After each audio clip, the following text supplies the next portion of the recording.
Andrea Sittig-Rolf is with us, president of Sittig, Inc. Thanks for being with us again. You bet. Happy to be here again. All right, so let's talk about this. You know, pampering your employees sounds fabulous, and I would love to be pampered 24/7, but I'm really grateful to have a job every day. Like, you almost could take advantage of me and do anything you want, pretty much, right? Make me work 24 hours just because so many people are unemployed.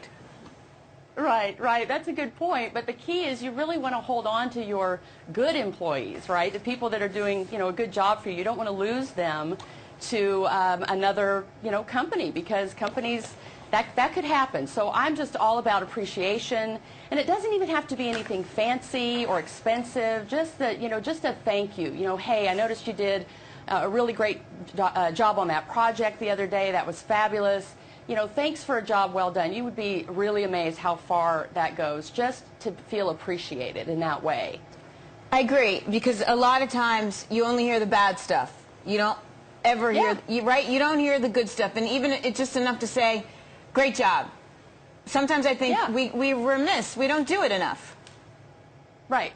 Well, and especially, I can speak from my own experience as a sales professional. I've always been in sales. Salespeople get thanked a lot. We get lots of rewards, incentives, bonuses, all kinds of fun stuff. And what I used to notice in the organizations where I worked was that the other employees didn't get that. And their jobs were just as important as the sales team, but they didn't have contests. They didn't have incentives. They didn't have fun trips. They didn't have President's Club. And so I think, why can't we take that same idea that motivates sales forces and those people and, put that into some other departments? And because everybody likes to be appreciated, not just salespeople. Salespeople really do. That's part of why they've gone into that business, because that's just part of, what you get. But everybody likes to be appreciated. So I just think we could really learn something, from that. But budgets are really tight these days. People don't have the money to go out of their way and take people on trips and offer big bonuses. What else could they do, if anything, other than the old pat on the back?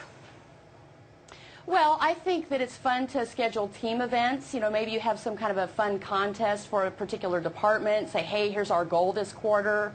If we reach this goal, we're going to, have drinks together, happy hour, lunch, something like that. Or we're going to, bring something, cater lunch to the office. Something, it doesn't have to cost an arm and a leg, but it is some kind of recognition. And you just want to make sure that you've got that goal set out there. So maybe it's not just, you're just going to get a reward no matter what, but it's, you're going to get this reward if, as a team, we hit this particular goal. And then it would be easier for the employer to justify that reward if the goal is met, because obviously the goal should be somehow tied to the bottom line, so you can afford to give the reward. I asked the people in our chat if they get good comps, and healthcare came up. Healthcare is a big concern these days. Paying my health benefits actually is a really good get nowadays, isn't it? Yeah. Oh, absolutely. Yes, we need that. That's got to be part of the overall benefit comp package. Like, you want to keep me happy, you want to make your employees happy. Even in this mess of Obamacare, you got to offer health care benefits. You really do. And, there are also compromises in that way, too. You could always, if you can't offer the full meal deal, so to speak, you could do some kind of a cost share type of a deal with benefits, where the employees have got to contribute something.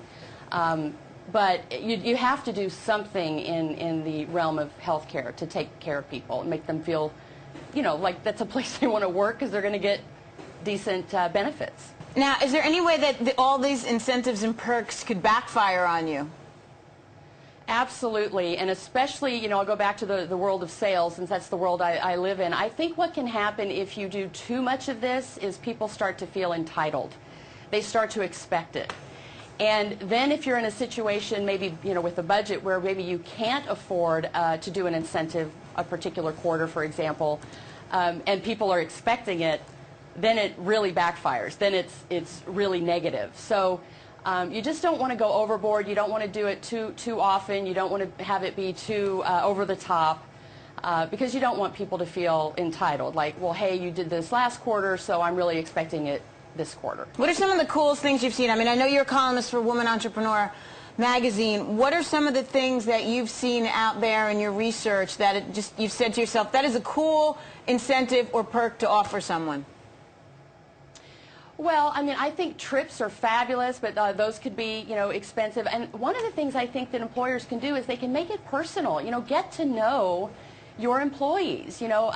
Maybe there's a group of women, for example, that work closely together in a department. Maybe they would like a spa day, and that's going to be different maybe than a group of, men. Not that I want to generalize, but maybe there's a group of men that would like to go play golf. So I think that if you can make it specific and make it personal, because each individual is different. Some people are going to love cash. Some people are going to like an experience. Some people are going to like a meal, a happy hour, or whatever. But if you really get to know your employees, it shows that, hey, I know you, I appreciate you, and I want to give something to you that I know you personally are really going to enjoy. Yeah, well, you got to believe that as the economy makes an attempt to turn itself around, there's going to be more of a need for employees to pay attention again, employers to pay attention again, because for a while I think they were able to rest on their laurels with, as I said earlier, at least you have a job, leave me alone, sorry there's no toilet paper. But I think we're going to have to rethink that soon enough. There's going to be opportunity. Companies are going to start hiring again. So you might see your good guys scooped up by somebody else. Yeah, and I think what's happening now, part of, in addition to people who are unemployed, we have a lot of people who are underemployed. They've taken positions that are really beneath them in terms of their qualification. And frankly, they know, I'm going to ride this out. I need a job. I've got to pay the bills. I'm going to take this job. I'm way overqualified, but I'm going to take this for a while, and when things turn around, I'm jumping ship. I'm going to go get the job that's, that I'm qualified for, that pays more, that's got the better commute, whatever it is, the better benefits. So that's something, you're absolutely right. I think things are turning around. I think it's going to happen, we're on our way. And so you really need to take care of those employees, especially the really good ones, because I think they're going to jump ship really quickly if they're unhappy. Yeah, you're absolutely right about that, because it's been a long road. Andrea Sittig-Rolf, president of Sittig, Inc. out in Seattle, and columnist for Woman Entrepreneur. Thank you so much for sharing your thoughts.